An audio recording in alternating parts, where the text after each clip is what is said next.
Let's get into it. Sold Not For Sale podcast. Coach Colin here. We got Chamath on the podcast. I hope that's how you say his name. Probably not, but that's all good. We got him, who used to be a just lifelong Democrat, who switched over to becoming a straight up Trumper, very supportive of Trump. They're just going to be talking about that journey for him, and then also the mischaracterization of Donald Trump. And even as I say that right now, I have to remember to pull up a clip of the whole very fine people on both sides speech, because that was actually one of the things that kind of blew this guest's mind on how the media lies about Trump. So I'm going to make sure to pull that up, but let's start with the Rogan stuff. Then I'm going to show you a couple of clips of him talking on his own podcast. One is before he met Trump. One is after he met Trump. Let's get into it. When I've always been a liberal, and I think I should define what liberalism used to mean. It used to mean absolutely no war, and it used to mean free speech, and it used to mean a government that was supportive of private industry. Try your best, go out there, we'll look out for you. Come back to us if things go haywire. That's an incredible view of the world. And I think what happened was, when I was given a choice, I would vote Democrat, or I would support Democrats because I thought that that's what they stood for. And I didn't really understand Trump.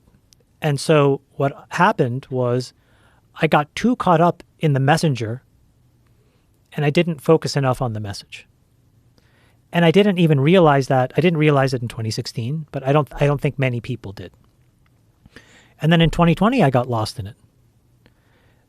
But probably by 21 or 22, I started to see all this data, and I said, hold on, I am not being a responsible adult the way that I define responsibility. I am not looking at this data from first principles, and I need to do it.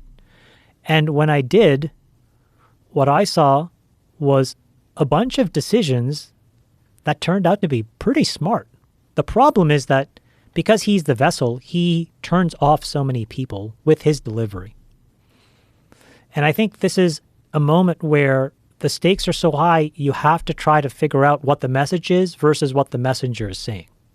Or look to somebody else that can tell you the message in a way that maybe will allow you to actually listen to it. That could be J.D. Vance, it could be Elon Musk, it could be RFK. There's all Tulsi Gabbard. There's all kinds of surrogates now, because I think that they have realized that there's a lot of value in these messages. We need to have multiple messengers. Yes. So that folks don't get tilted and go upside down. So that the minute the one person walks in the room. And I had to challenge myself to go through that process. And at the end of it, I'm like, wow, he's the only mainline candidate here that will not go to war. And on that point, it's like very unique times creates strange bedfellows. It's sort of like one thing that kind of like always like pops out of me. Like, why are they working together? Why are they cooperating? I always think like, what's going on here? And when I saw him and Bobby align, Bobby is a very balanced view of Donald Trump. Here's the good, here's the bad. Even now, even with everything that's on the line for Bobby and Bobby's agenda, he's quite honest about Donald Trump's positives and negatives. But they both get along. And one of the things, and probably the most important thing, where they were sounding the drum from day one is under no circumstance will the United States go to war. I just think we should observe that. People should have an opinion on that. He's so polarizing that there's been 2 attempted assassinations on him, and he's one like cares. Neo in the Matrix. He's like dodging these bullets. For now. Yeah, but listen, no one can dodge forever. But the thing is, it's like no one seems to care that the rhetoric is ramped up so hard and has been so distorted. The other thing that So that's the first clip. Then I'm going to move on to another one right now for you guys. Where are we at right there? Don't let me forget about the very fine people on both sides. Let me just move this right over here.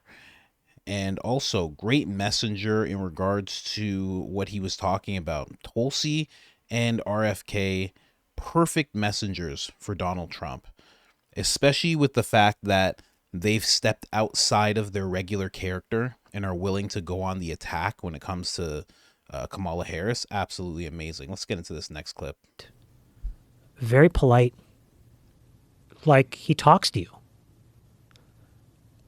And I just was like, wow, this is like totally, and exactly what you said. I was like, I was expecting something totally different. And I think, though, that at the core, part of where the media goes crazy, I think. I'm going to pull that back. I'm going to pull that back. Hold on. Let me just make sure you guys heard that whole thing. It's also the media's depiction of him, which Well, has been grossly. Okay, let's pull that back some more. It's just a different time. Perfect. We're going to have a very light governmental infrastructure. We are going to cut back a bunch of the rules. And we're going to take a little bit of a step back on foreign policy so that we don't end up in a situation we can't pull back from. In that lens, it's very different. In the lens of actual policy, I honestly think that it's pretty much 6 of one, half a dozen of the other. But in that first lens, they're really markedly different choices. And, we'll see. But the lens that you're describing, the thing that distorts everyone's vision is Donald Trump as a human being. That's the thing. It's also the media's depiction of him, which has been grossly distorted. And I think that, I met him and spent time with him. I've also had lunch with Kamala. She was very kind, very nice person. Donald Trump, very funny, very kind, very polite. Like, he talks to you. And I just was like, wow, this is like totally, and exactly what you said. I was like, I was expecting something totally different. And I think, though, that at the core, part of where the media goes crazy, I think, I'm guessing, is that there's a part of him as well that's like an entertainer. I mean, he's he's as good as any comedian. Yeah. He's on point. He's got he's got rhythm. He knows how to land. So there's a thing that he's doing when he's on stage, which for the audience, I think, is no different than going to a show or a revival or something. You're seeing a star. Right. But then if you're looking at him as Donald Trump the person, I think the media really gets they get tilted. Well, not only that, they've distorted who he is. Whatever flaws Donald Trump has are nothing in comparison to the media's depictions of him. And everybody's got flaws. His, I think, his exist and are well described. But I do think that I think there's like a couple of good examples. One example that bothered me was the Charlottesville press conference. When I first heard the media depiction of it, I was really upset because of what I thought he said. Right. It turned out he didn't say it. Exactly. In fact, not only did he not say it, he said the exact opposite. Right. And then I was really frustrated and a little bit angry because I thought he was never lying to me. The filter was lying to me. Right. And I'm not paying for those people to lie to me. I'm paying for them to actually give me the transcript of it so that I can decide for myself. I think that's part of a responsibility of being a cogent adult. And the only repercussions of them lying is a lack of trust that people have for them now. And so then they make their own bed, they dig their own grave a little bit because I think the trust in the mainstream media is the lowest it's ever been. I think way more people trust you, way more people trust us to tell a version of what we think is happening because you're not going to lie. And you're like interested in just showing the clips and then just debating. What did he mean? What did he say? Why did he say this? Why did he say that? By the way, the same goes for Kamala because now, the domestic political machinery is going to try to characterize her as well. I agree. Characterize her as smart. That's what they've been trying to do. And believe me, that's not where he was taking the conversation, but it's where I'm taking it. They've been trying to characterize her as smart. They've been trying to make her seem like she has this absolutely incredible plan that nobody's going to be able to dispute. And it's such a good plan filled with opportunities and tampons for everybody. And it's just like, what's the plan? And she's like, there's a plan. How will you pay for it? Oh, billionaires, they're going to give me money. What? Huh? Let me just find this very fine people on both sides. Top Kamala lies. If you're on X, this is how you find it. Somebody actually found a clip. Somebody made a compilation. Yeah, there he is, Colin Rugg. If you're on X, Colin Rugg is a great follow. He spells Colin wrong. He spells it with 2 L's. It's not the way you do it, but it's all good. Let's just move on here. There it is. People on each side. And you had some very bad people in that group. But you also had people that were very fine people on both sides. You had people in that group, and you had people, and I'm not talking about the neo-Nazis and the white nationalists, because they should be condemned totally. But you had many people in that group other than neo-Nazis and white nationalists, okay? And the Supreme Court had great courage. So that was that little blip that the mainstream media completely has just not even memory hold. They evaporated that. They turned that clip into pink mist. You can only find it on X.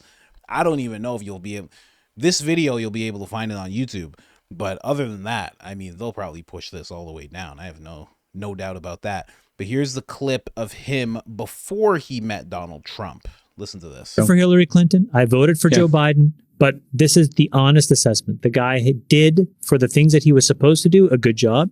And for where every other president found a way to, frankly, make our situation a little bit worse, specifically around wars, he did not do that. And that is a huge accomplishment that I think needs to be acknowledged. As a Democrat who has been left homeless, who is now definitely in the center, but probably leaning increasingly right, I'm left yet again with an appreciation, despite the messenger of the message of the Trump administration, because what those guys did was pretty incredible in hindsight.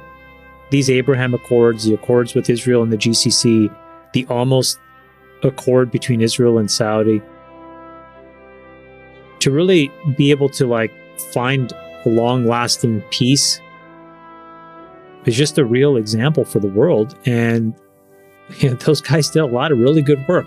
And it's a miracle, actually, when you look at it. What they did, despite the fact, listen, I'm no fan of Trump, and I am too homeless. But this is where, but can I say this? But if you want to objectively look at what they did, it was good work. It was great work.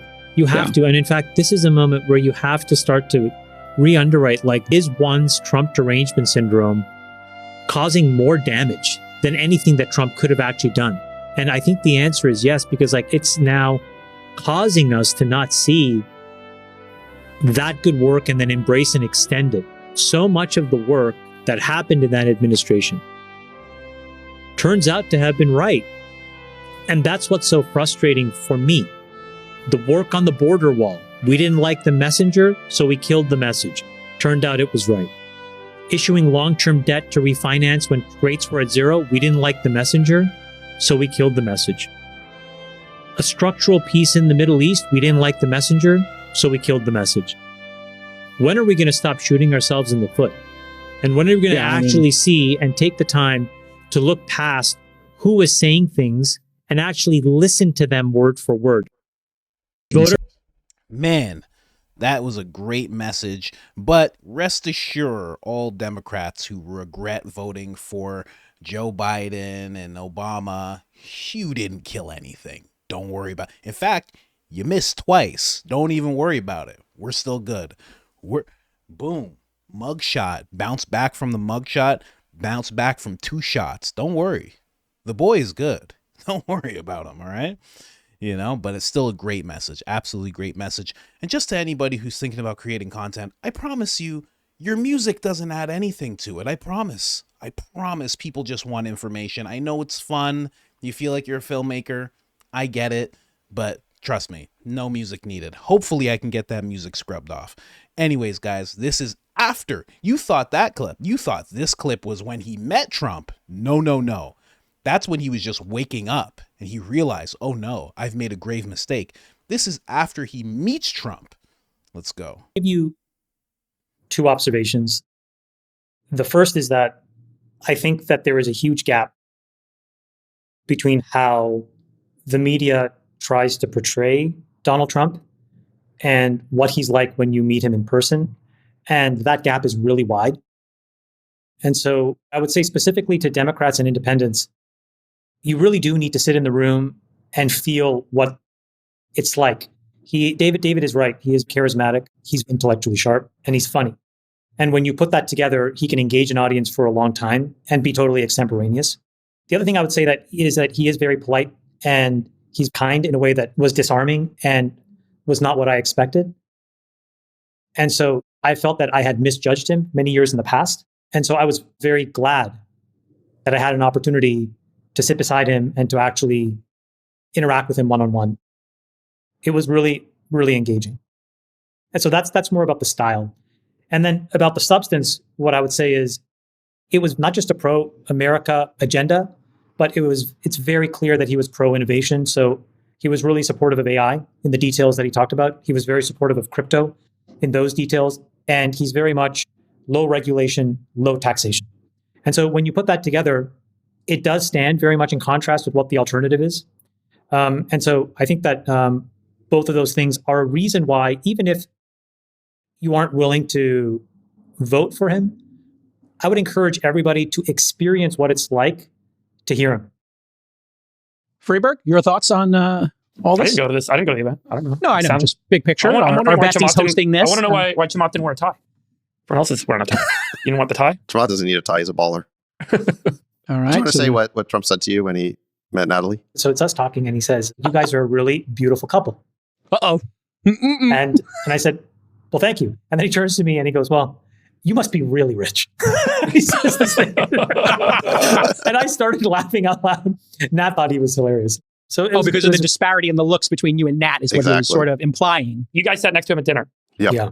And was that like an hour just private conversation between the three of you? This is the other thing that he does. He actually sits there and he says, folks, I'm happy to continue to talk about whatever you want me to. You feel free to ask me questions, or feel free to just go around the room and just tell me what you think.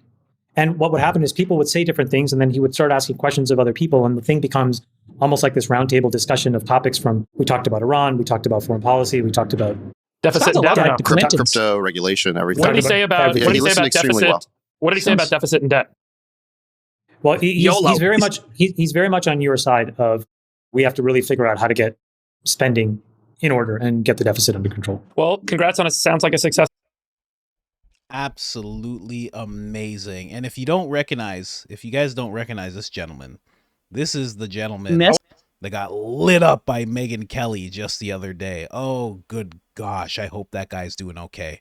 I hope he's in the burn unit somewhere, just, getting skin grafts and just getting taken care of. I really do. It was a while. If you haven't seen that video, go find the Megyn Kelly video on this channel. It's absolutely hilarious. But that is his depiction of Trump. Now, here's the thing with this, right? Great messages all round. But when I saw him on the podcast, knowing all this about him, he has a podcast. It's called the All In Podcast. They talk about politics all the time. They have great balanced views. I thought this was going to be a dense political talk. Again, same thing I thought with Matt Walsh. Joe Rogan has this voodoo that he works on people where he can it's this just jujitsu where he just knows exactly how to move them and how to push them and pull them. In fact, when it comes to this gentleman, I thought he was going to be the person to sell Joe on interviewing Trump, or at least on opening up more to being more positive about Trump, showing him the positive attributes of Trump. But in actuality, what happened in this podcast is Joe was actually the one that brought up Trump a couple of times and opened him up to that conversation. So I really didn't see that coming. All in all, it was still a great conversation. He's a venture capitalist. He's an engineer, Silicon Valley type. So they got into some really dense talk.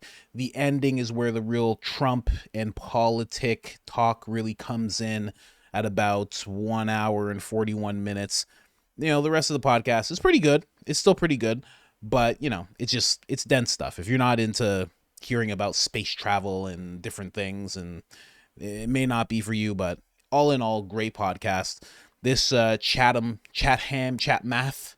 character, he is actually a legit dude, really opened his eyes up, was willing to admit his mistakes in regards to just thinking, he knew everything about Trump based on mainstream media. And we all know that's a huge mistake to make. And yeah, the top thing that I would really say to anybody who's trying to maybe not push someone over to the Trump side, but at least make your case around the dinner table, around the Thanksgiving dinner table, Christmas dinner table, is just that little point that he brought up of messenger versus the message. The messages that Trump had were amazing. The policies, the things he wanted to do. Maybe it's the mess. If you have this conversation, you'll realize most people didn't like the messenger. They didn't like the mean tweet. They didn't like what they perceive as arrogance, but it was really a guy with his back against the wall the whole term he was president. They'll realize that they don't like the messenger. They don't like all those little things, but they actually really did benefit from the messages, from the things he was putting out and putting together for the American people. That would be something I would bring up to people. I don't do that myself.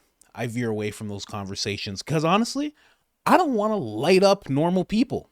That's how I do this as a job. So I'm like, well, let's not do this, buddy. That's what I usually do. Political? You have a YouTube? You want to talk about what do you think about Kamala? I don't want to hurt you like that. Okay. I just, no. I just say it's Joe Rogan content. That's all it is. I don't know anything else really. I just talk about DMT all day. I try and keep it there, but yeah, great messengers. I said this as I was converting the clips. Great messengers to have RFK and Tulsi. That more so, I saw them as just a great addition to what Trump's doing, but also they have become amazing messengers because everything they're saying is what they are seeing Trump do, are talking about Trump doing, and are going to help him implement. But they do it in such a graceful way. I mean, it's Tulsi. She's a great speaker. RFK, he's a fantastic speaker. So I think that was really good. And the fact that this guy said, and he was surprised by Trump, where he goes, and he talks to you. It's like, yeah, that's what they're supposed to do. They're not supposed to look at you with a glazed over look like they've been chugging wine with Tim Walsh all day, and then they come out and they're just kind of looking through you. That's not how it's supposed to be. They're actually supposed to talk to you. That's how it works. And and then the fact that, when he first made that clip, you can compare it to Biden. You think Biden's going to be able to do this round table talk that he was talking about, where he's just taking random questions from people and, everybody's kind of giving their input and he's kind of going through everything. Do you think Kamala could do that? You think Kamala's ready to do that? Kamala can't even answer a question that's been prepared for her and she knows is coming, let alone take a random question from a random person who has adequate intelligence. She can't do that. So anyways, guys, I just wanted to bring you that clip. Very interesting stuff. Somebody woke up. It's always beautiful to see somebody wake up. Hopefully there's many, many more. The election is so close. So close, guys. Please don't be lazy about it. Get up and vote. Get up and register. Don't be lazy about it. Don't just think Trump has it in the bag. Go out there, vote, like, subscribe, turn on the notifications. Helps us tremendously. Other than that, I'm out.